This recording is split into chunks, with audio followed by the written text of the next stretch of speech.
Have you ever wondered why some people are really creative and can come up with so many great ideas?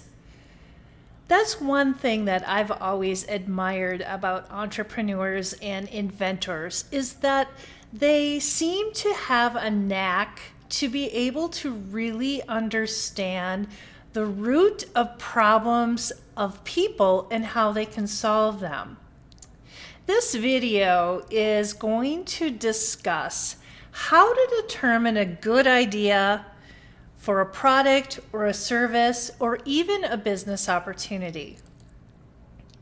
So before we go into talking about ideation, I want to give you just a little bit of a refresher on what is an entrepreneur. So entrepreneur in its very purest sense are those who identify a need, any need, and can fulfill it. It's also a primal urge, wanting to be independent, wanting to develop products and services, wanting to have an industry or a market. So I didn't come up with this definition. This comes from the source of dictionary.com, but I want you to think again a little bit about entrepreneurship before we get into this discussion. So I've talked a little bit in the past videos around differences between entrepreneurs and small businesses. So I talked before that small businesses tend to work with products and services that are known. They've been in market before, they're not inventing it. So really their primary objective is to do things better than the competition or to leapfrog or add on something that's new. So think of an entrepreneur as being someone seeking new opportunities, solving new problems, and they're also having a risk that is often unknown to them. It's not always a tried and true business that someone else has already invented. So if I think about small businesses, sometimes I think about little restaurants, coffee shops, Main Street, and then you might have the tradespeople, the great contractors, plumbers, roofers, even maybe a medical provider that has a dental office or some other types of office. Small business owners are in fields of which have already been established. If I think of an entrepreneur, I think of really different ways of thinking. Think of Elon Musk and Tesla, for example. Making every car electric. Now that is maybe wasn't a new idea, but certainly he took something and brought it to market that no one else really had focused all their entire energy on. And then I also think of an entrepreneur such as, how do we take an industry and disrupt it? Like Airbnb. The founders of Airbnb started that business with a blow-up mattress in their apartment to solve the needs of people coming to a design conference in San Francisco that had nowhere to stay. So the difference is, how do you disrupt and how do you solve problems that are new to people? So there are some theories in entrepreneurialism, but one that I wanted to bring to light is the Timmons model of entrepreneurial process. In 1990, this came about. And there's an important sort of three-stool, if you think about it, that needs to be there. You need to have an opportunity, meaning there needs to be a problem that the market hasn't solved yet. And we call that market demand. You also need to have resources, meaning in order to be a good entrepreneur, you have to have people to help you get it done. You need financial resources and you need tools to make it happen. And then the third prong of the stool is the entrepreneur themselves. Do they have good leadership ability? Can they work through people? Can they partner with others? Do they have effective communication? Can they adapt? Are they risk takers? Are they creative? Do they have motivation to take their idea and execute it through the process? And do they have tolerance to perhaps fail? So think about these things from an entrepreneurial perspective as we move into the discussion of ideation. So going back to my original question, how do you determine a good idea or opportunity? It seems like most ideas have already been taken, right? So it's oftentimes when I talk to entrepreneurs, they think about kind of a small business angle on things. Well, I'd like to be my own boss, or I'd like to start my own thing, or I'd like to create something in my community. All those things are great, but they're not necessarily entrepreneurism. So let's talk about the ideation process. I know most of you have been in probably small and large brainstorming sessions. I come from the corporate world, everywhere from a small business to Fortune 50. I have done brainstorming in every type of imaginable task group you can think of. And the traditional ideation process, or brainstorming, or creativity, whatever you want to call it, usually starts with defining a problem. And the problem in most organizations is, I need revenue, or we're spending too much money. These are business problems. So once you have a business problem, then you start to generate ideas on how to fix it, right? When you might do that in a number of different ways. You might sit around the table, or you might do a round robin where everybody has an idea. You might have some Post-it notes and put it up on the board. You might have a whiteboard. You might do a number of different ways to start the communication process. Once you have your laundry list of ideas, then you start to evaluate them. And people start to poke holes. Can't be done, won't be done, not enough resources, customers won't take it. All the imaginable can't do's that I actually hate in that idea process. And then once those ideas are prioritized, then there's the implementation. So traditional ideation process is very linear. So what's wrong with this idea generation process? Usually we are challenging existing assumptions. There is a problem. We think we know something. We might have expertise in our field, but we're trying to fix something that already exists. We try to shift people's perspectives oftentimes. We say every idea is a good idea. No idea is bad. Everybody needs to participate. And you try to generate as many ideas as possible, because the more the better, right? You're going to find one that sticks if you come up with hundreds of thousands of ideas. And these are all good places to start. But there are some inherent problems with this traditional way of idea generation. And here they are. Problem with brainstorming is that we generally come up with the same ideas. We don't really invent something new. After a while, you might come out of, you might be brainstorming and you're talking, or you're putting your Post-it notes up on the board, and the ideas seem similar to something you've already heard of before.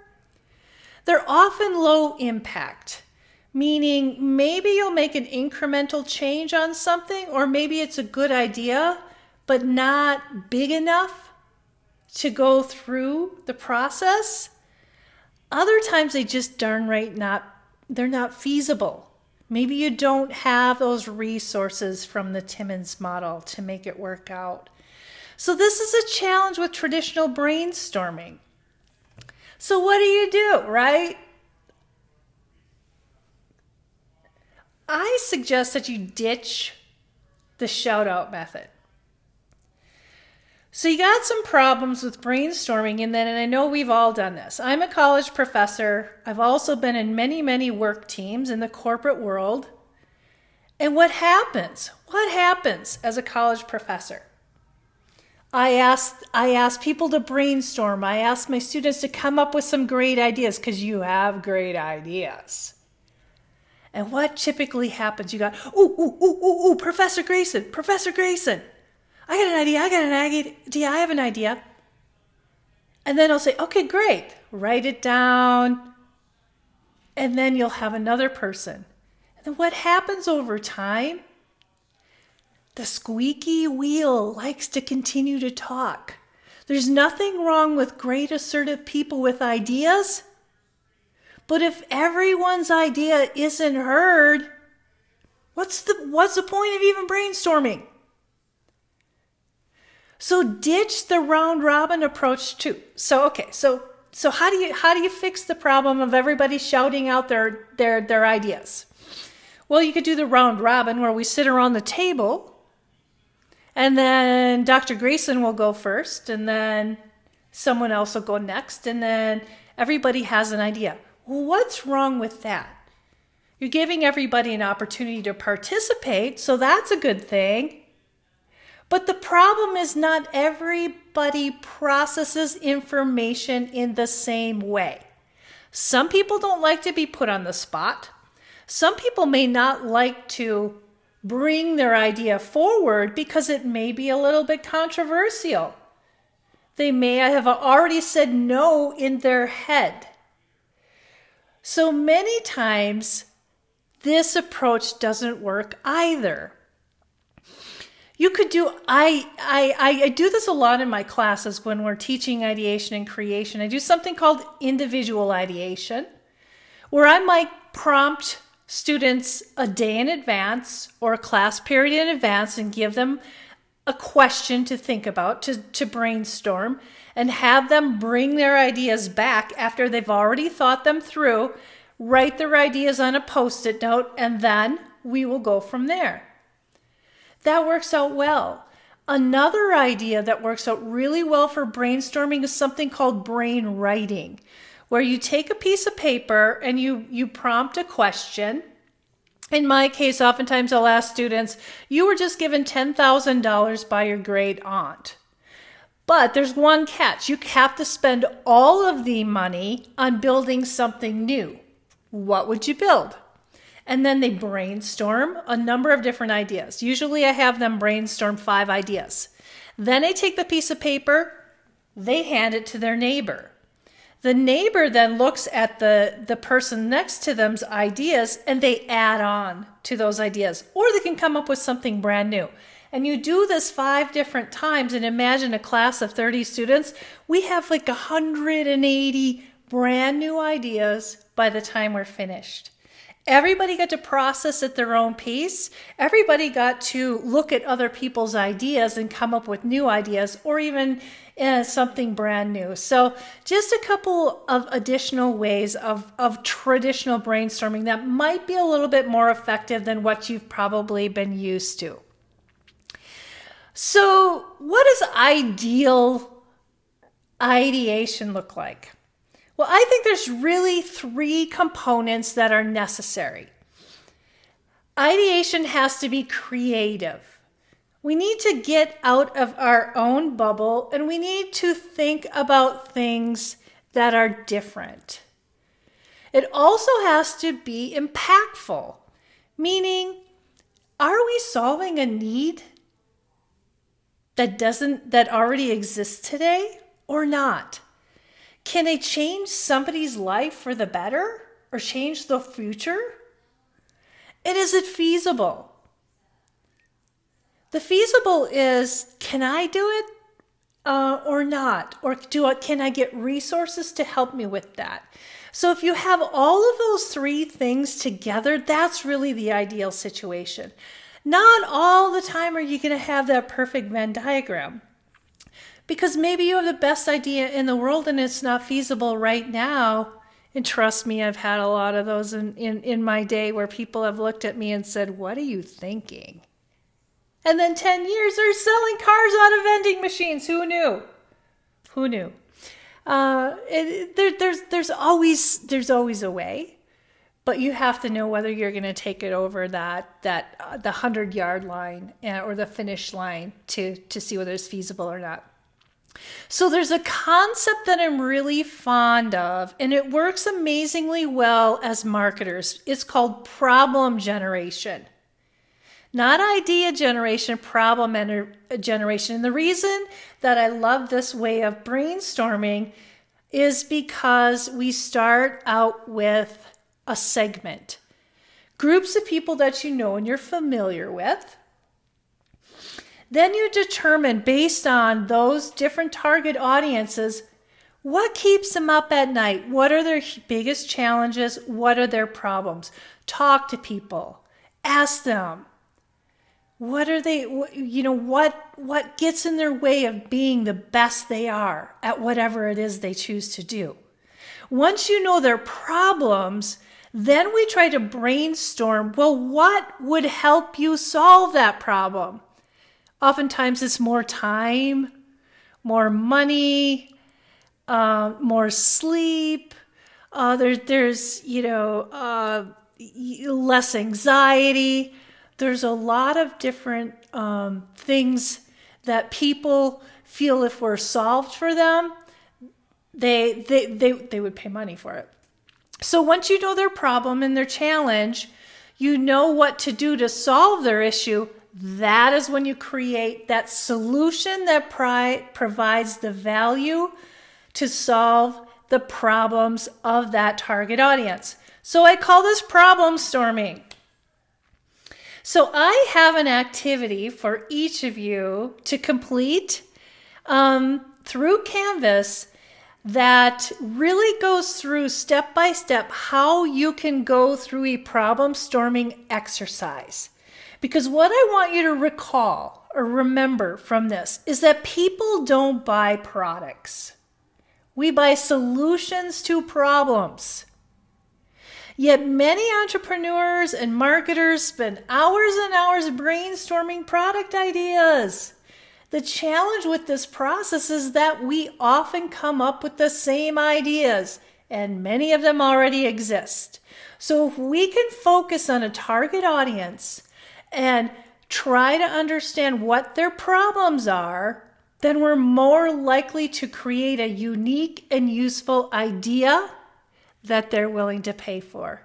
So go into Canvas, download the activity, and walk through this problem storming activity step by step, and you're going to end up looking at segments, talking about what keeps them up at night, what are they emotional about. You're going to get into their feelings as if you were them, and then you are going to then brainstorm and then come up with 3 problem ideas to solve the problems, and you're going to create a value proposition for those. So as you work on your products and service ideas for a company whom you'll be working for, please use this exercise as a guide to ensure that you're focusing on the problems that you are solving and the value your product or service brings to that target audience. So, what do you think about this type of brainstorming? Next time you're in a group and you've got the squeaky wheel say, hey, me, what are you going to do? Maybe you could suggest a new way of doing some brainstorming and try a couple of different things so your ideas will be a little bit more unique, and maybe you could come up with something useful to work on. So have fun with this activity, and I look forward to seeing the great ideas that you come up with. Take care, everyone.